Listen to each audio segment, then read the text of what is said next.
Hello, Internet. Wait.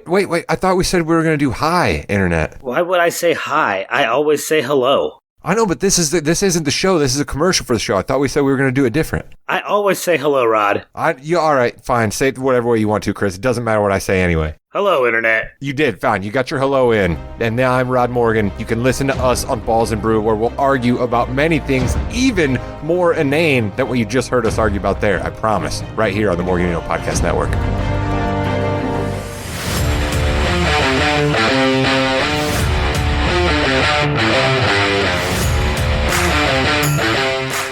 Welcome to the Yeah We Know Podcast, part of the Morganino's Podcast Network. You're in the ring with Jimmy and Rod. Rod, what are you hot about today? Well, I mean, what I'm hot about today is the former chairman of the WWE, one Vincent McMahon. I really think he missed an opportunity to come out for the third show in a row at the beginning of SmackDown and just read us a promo for the WWE credit card, right? I mean, we could have just kept stepping down. Yeah, just have the former chairman, most important person in the history of wrestling for the last 50 years. Just have him come out and read promos from here on out. You know, I think he probably wanted to, but his last appearance getting in and out of the ring was not the smoothest transitions, and he might have just called it quits there. Yeah, it's very strange. It wouldn't have surprised me to Vince McMahon come out and say, "Hello, everyone. It is Friday," and just walk out. Get the WWE credit card.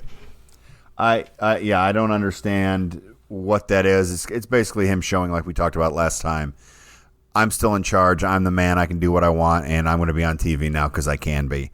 But real quick, I guess we should touch on that, right? I'm hearing that there's more possible hush payments that are now going to have to be looked into, and so basically we're still nowhere on that other than, you know, we kind of thought Vince McMahon was a sleazebag, and now it's looking like maybe we're going to have a few more evidence to be able to point to prove that fact. No? That's the only update on the situation? Yeah, he's still kind of head of creative, but Stephanie is the figurehead CEO or chairman of the board there. Bruce Pritchard has taken over for John Laurinaitis in the talent relations part, which again, you know, if they had anybody ready, they would just put him in there.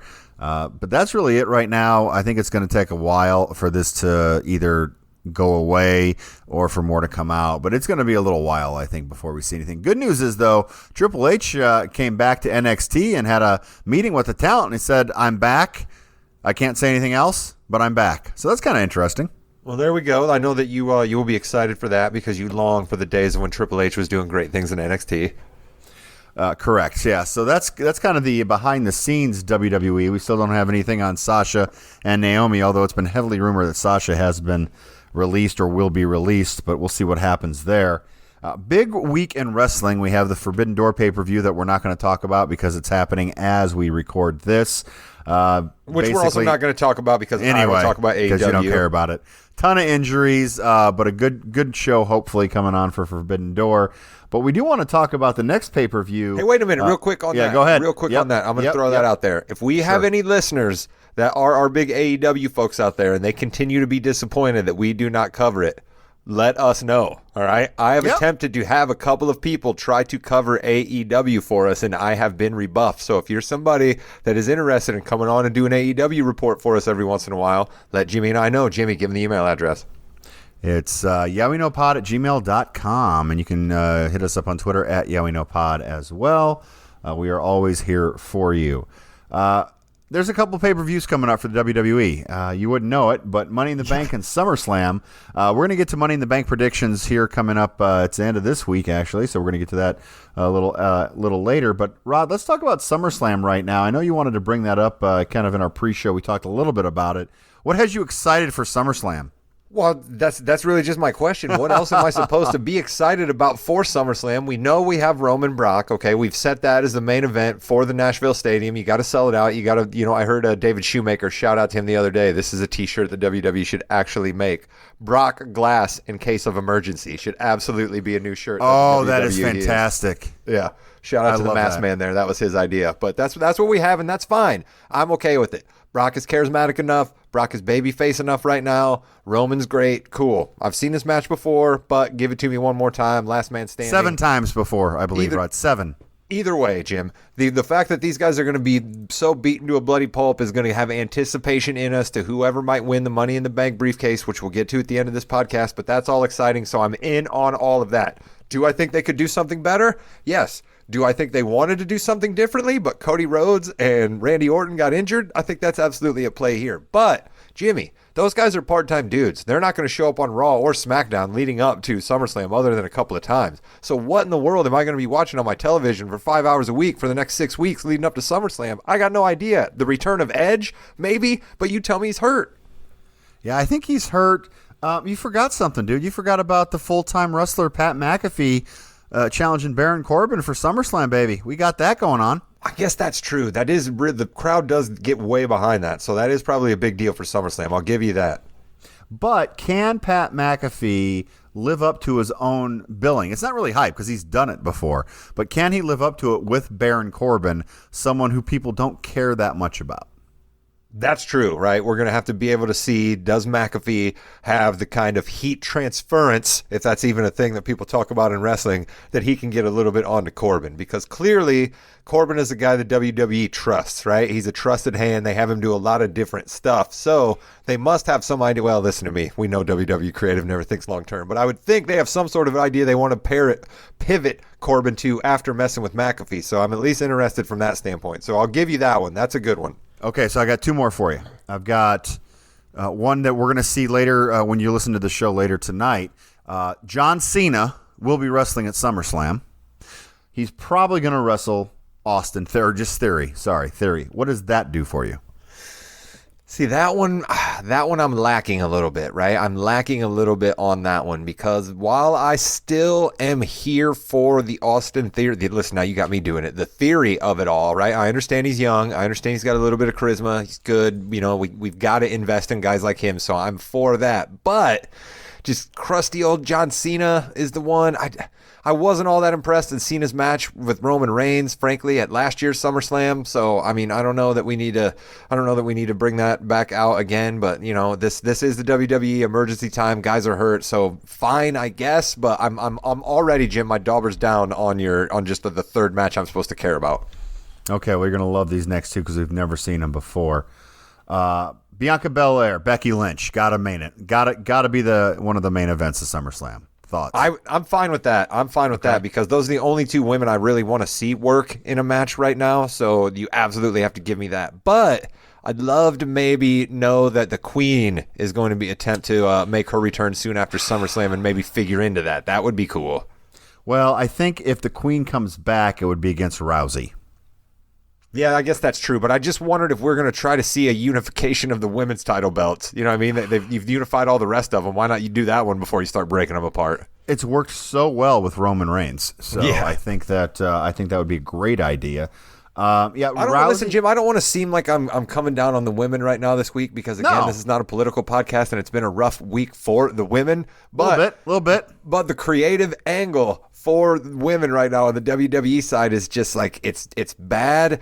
I don't know who I'm supposed to care about if they're not named Becky Lynch or Bianca Belair, and even that right now is a little weird because I don't know what Becky Lynch is doing. Is she trying to go back to face? Is she going to continue playing heel? I don't necessarily know where she's at right now, and all I can think of myself is, man, do we need some fireworks and a spinning ostentatious robe right now? Pretty bad.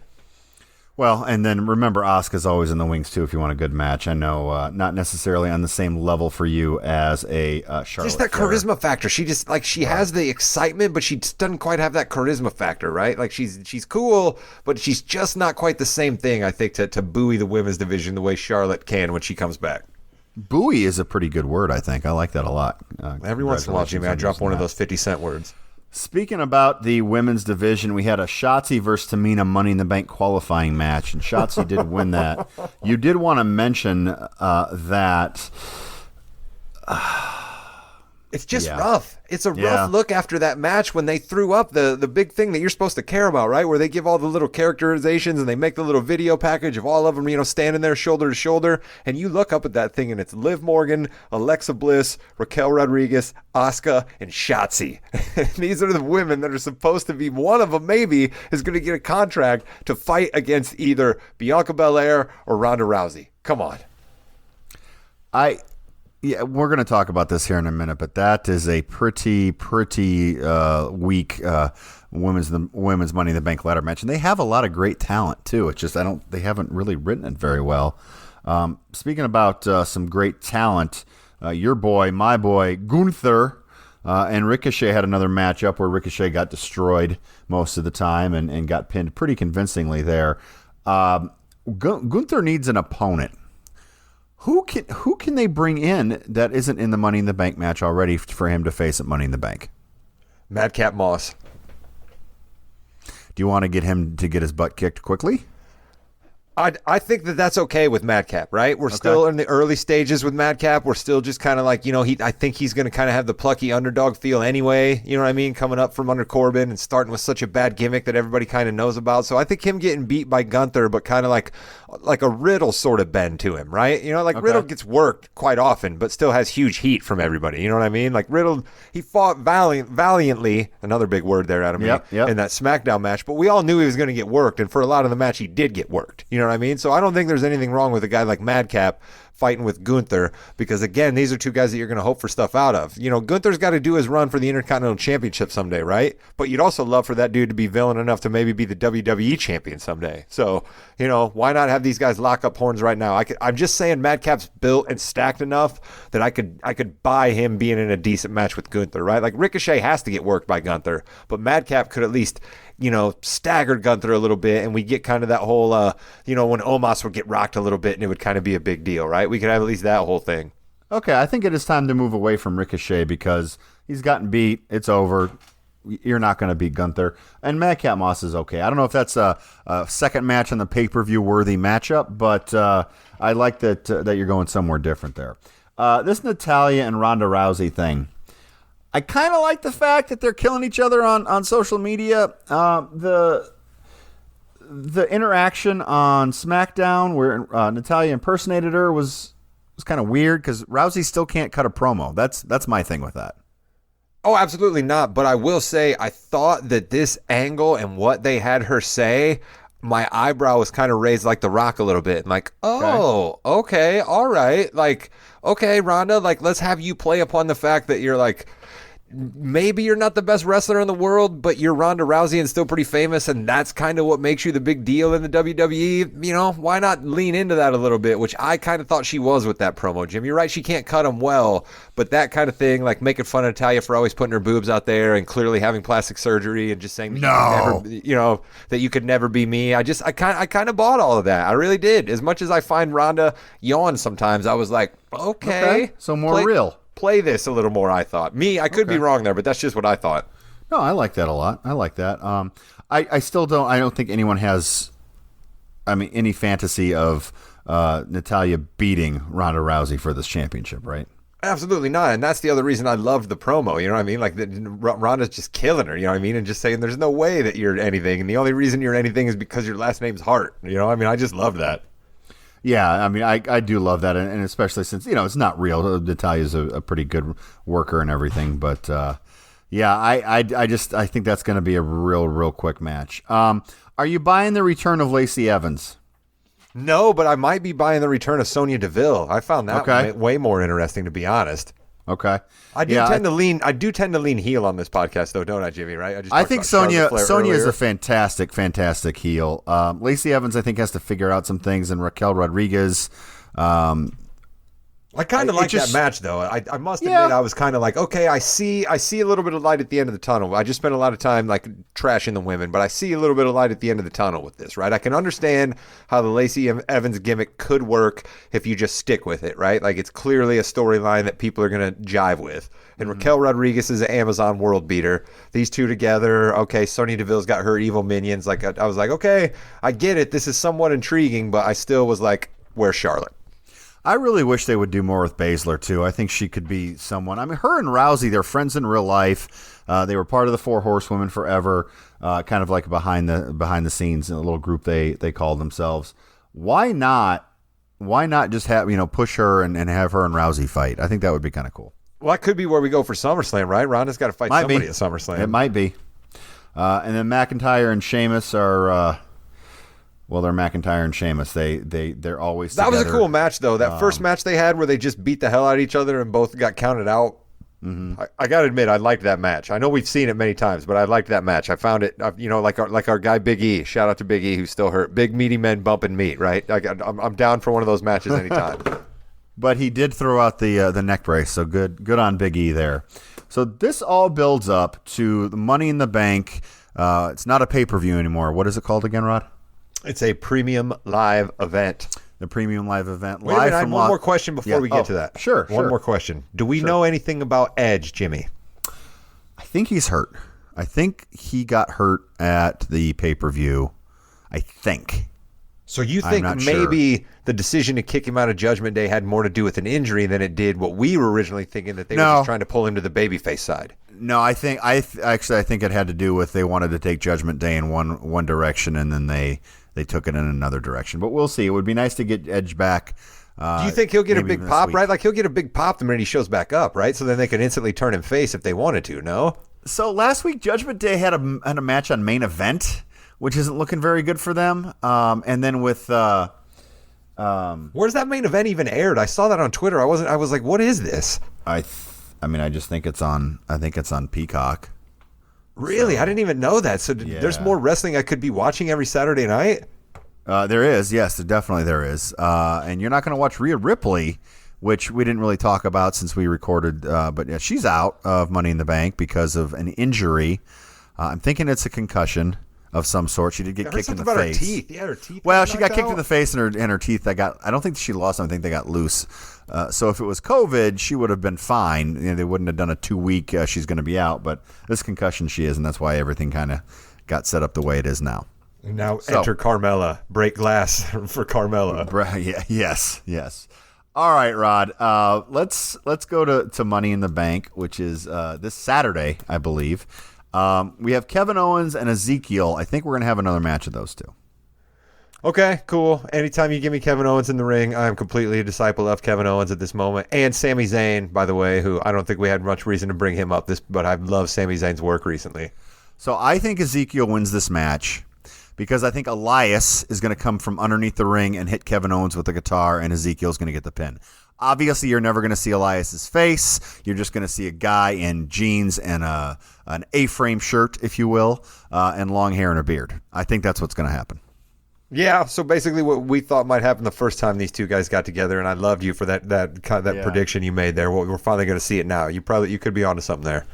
Okay, so hopefully we're wrong and Kevin Owens just wins again, because why not? We have Theory and Bobby Lashley. I don't see how Bobby Lashley wins this if Theory and Cena are going to go against each other. So I'm going to take I'm going to take Theory on this one. Yeah, I'm going to take Theory too. Just the fact that Bobby Lashley had to win 3 matches in a row even to get this title shot is just telling you what they think of Bobby Lashley. Like, I love me some Bob Lashley, and I think the man is chiseled out of stone. But at this point, we probably shouldn't even rank him on our top 25 list. I really wish they would do something. They had him there for a while when he was champion. I loved it. But yeah, it's just kind of not happening right now with him, just because he's posing and he's just, who cares about Theory and Lashley right now?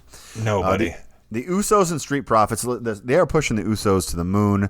They are dominant. They have beaten everyone in their path. I think the Usos continue. I think this will be a fantastic matchup. I think they're going to see a lot of high spots.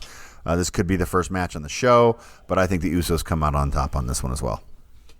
I think the Usos absolutely come out on top, and I'm happy to see that the Street Profits are getting a little bit of run, because I think, agree with me on this. Think hopefully we're going to see big things out of Montez Ford someday. So the more time that he gets a chance to cook with different guys and possibly, lead to him working outside of Angelo Dawkins more often, I'm for it.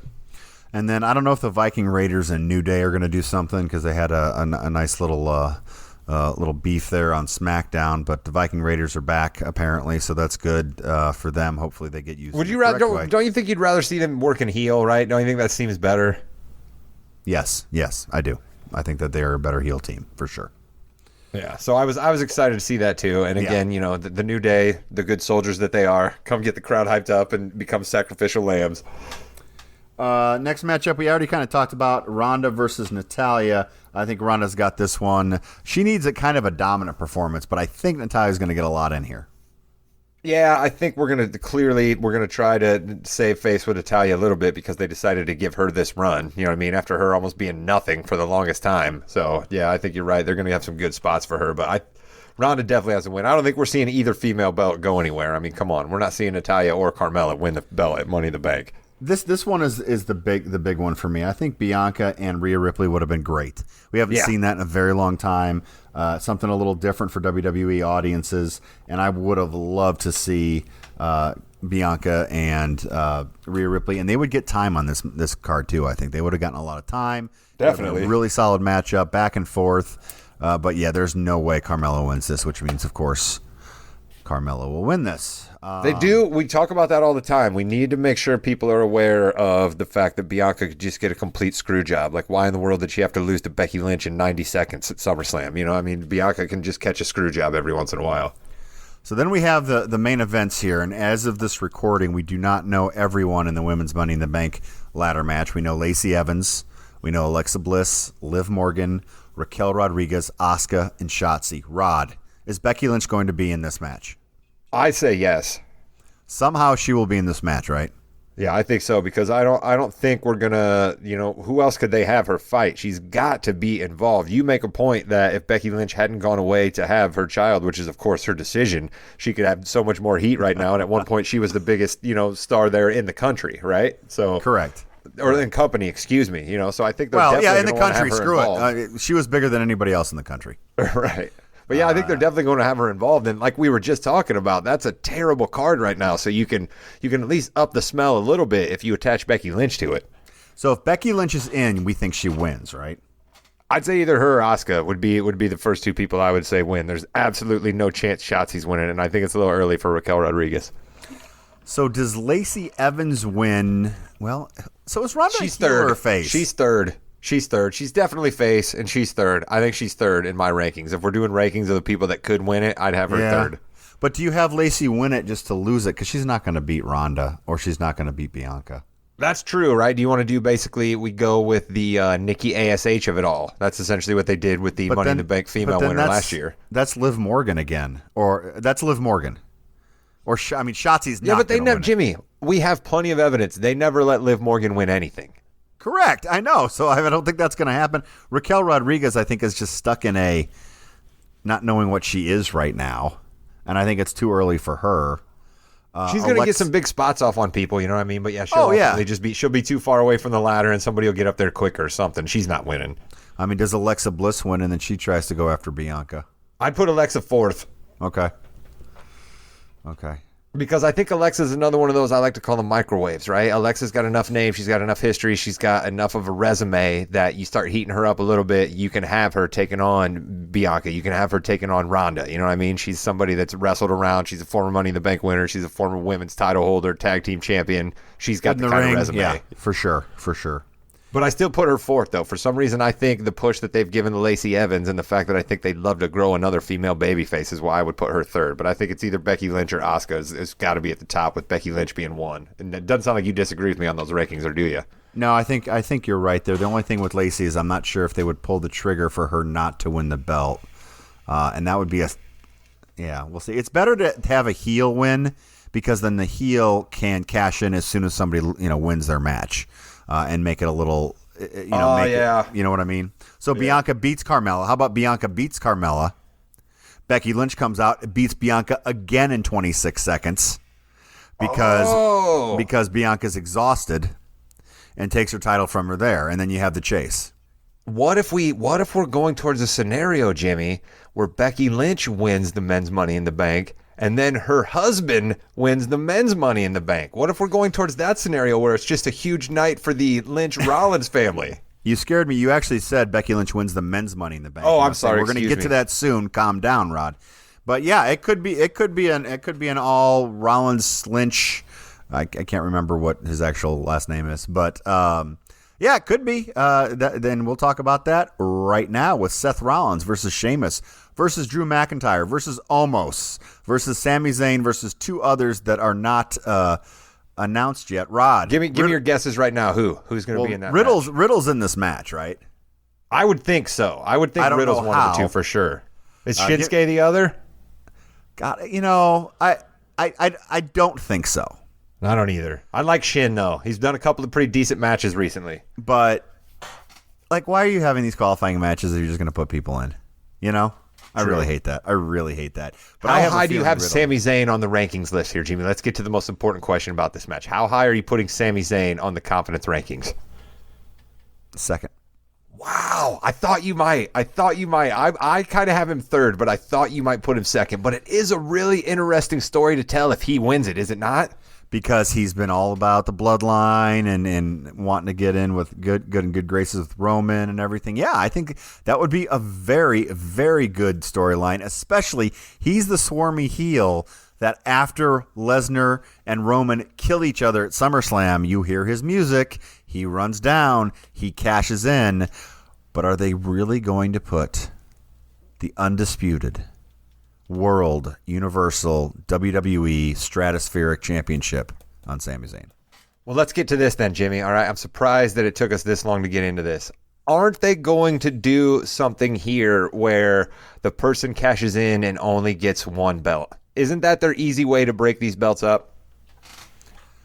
Yeah, but I don't know the rules, though. Oh, since you do it on SmackDown, you get the SmackDown belt, but it's one championship now, so how does that work? But yes, they could do it that way. Or even, and you know what, even in winning, Sami Zayn would get screwed over.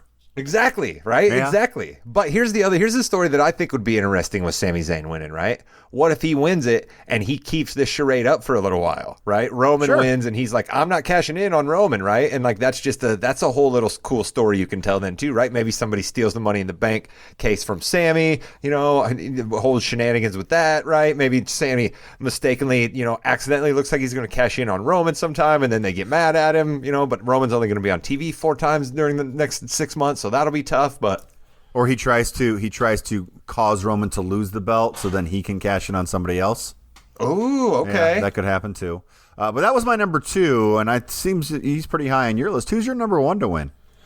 I mean, I don't think this is coming as a shocker to anybody, but the number 1 for me is the visionary, the revolutionary, the man, Seth freaking Rollins. You hear that, Jimmy Smith? It's freaking Rollins, not frickin'. I think he kind of needs it. To rehabilitate himself. Absolutely. After just getting wasted by Cody 3 times in a row, including the last time Cody had a torn pectoral for the entire world to see. Yeah, Seth needs a big time win. It looks like they might be going for a Seth Riddle match at SummerSlam, which would be big. Riddle can take the loss there, even though Riddle, they probably should shoot him to the moon, but they had him lose. They basically are shooting him to the moon though while he loses, right? Isn't he kind of getting a Daniel Bryan sort of? Isn't he kind of getting a Daniel Bryan run here? Hate that. But isn't that sort of what they're setting up? They set that up for everybody. One guy. See, that's the other thing, too, that I wonder with. Let's go back to Sami Zayn for a second. What if we made Sami Zayn, what if we warmed him up warmed him up face a little bit, right? And, like, people went nuts for Sami Zayn cashing in because a lot of people are like you and me and respect him, and then he finally gets the big belt. What if we did some sort of turn that way with Sami? I just don't see it, unfortunately. If he screws over Roman, come on, people are going to pop for that. They don't see him as a superstar, though. They don't see him as a champion. They let Kevin Owens work with Stone Cold, Jimmy, all right? And Sami Zayn and Kevin Owens are similar guys. I'm just saying maybe they're changing their mind a little bit. They're giving Sami a lot of room to run the last couple of weeks. I hope so. He's terrific. I love Sami Zayn. So are you picking Rollins to win it then? Yes. All right. I think I'd lose my membership in the Seth Rollins fan club. You know what I mean? Like my visionary tattoo that I have on my back would just instantly be taken off if I didn't pick him. And having the Rollins-Lynch dynamic of both having the briefcase would be pretty cool, I think. When are they going to finally... That's the other thing, too, right? They can do that. We all know. They make jokes about it every once in a while, right? They're on the same show. When are those two going to, like, power couple up, do something? You know what I mean? That's a storyline they just sitting there They for did them, for too. a little bit. They did for a little bit. Didn't go really anywhere much, but they did for a little bit, I think. A year or two ago, I think. Yeah. Just saying that's another one that they can always cook up if they want to. So I like that. But I'd have Rollins at the top. And then I'd have Drew McIntyre ahead of Sami Zayn, but then I'd have Sami Zayn third. That's my confidence rankings in the men's match. I just think if Drew McIntyre wins, it's kind of a foregone conclusion. He's just going to cash it in for the big match in Scotland. Well, I contend that they can give him that without him winning, so that's why I have him down the list. But exactly, I agree. So Omos is not winning this then? The man who absolutely not. The man who doesn't need a ladder to grab the briefcases, he can just stand there and grab him. Right, but there's no way Omos wins that match. No. All right, so when we come back, Omos will be the Who else? world champion. Give me else. Who you said Riddle? Who else? Who's going to be the other two? Again, you don't know the last two spots right now. You're the wrestling insider of this podcast. You're not a wrestling insider, but of this podcast, No. you certainly have more of the definition than I do. I see, because I would put AJ in there, but AJ lost too. So you're going to put AJ back in there? That's a good point. ridiculous. AJ should be in this match. Is should- it Edge? What if you're wrong? What if Edge isn't hurt and it's Edge? And he comes back and just wins it? Yeah. That would be could cool. If Edge is in there, my confidence rankings might change. Could be Finn Balor. Finn Balor? I mean, it could be both Finn Balor, Balor, and all of them. It could be him and Edge. That would be interesting to bring them both out. Yeah. Can we agree that it won't be Damian Priest? No, I have no idea what they're thinking, but I don't think it's going to be Damian Priest.